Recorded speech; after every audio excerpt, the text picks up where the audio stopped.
start doing short form theater sports, and you study with Keith Johnstone. What was it about Keith's approach to theater sports at that point was short form games? What was Johnstone's approach to short form games?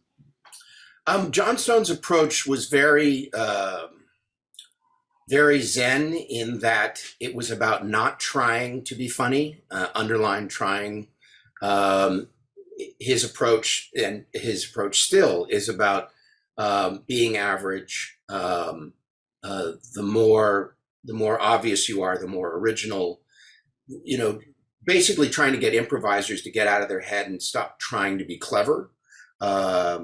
And I really took to it instantly. I when I started doing it in San Francisco, it it it made sense on so many levels. And I was really lucky because I was one of the younger. When I started doing it, I was 22 or 23, and most of the other improvisers were pro comics and actors from all over the Bay Area who were 10, 15, 20 years older than me. So it really it was a it was kind of like going to the Shaolin Temple and learning from the masters. And from as far as Johnstone goes, his approach was so amazingly simple. I kept sort of going, it can't possibly be this simple, but it was, and it really made things. I don't know, digestible is the word that comes to mind. Do you know So what I mean? when you think of short form, you think about getting to the laugh very quickly. And Johnstone's approach almost is not, but I would imagine that there was laughs there.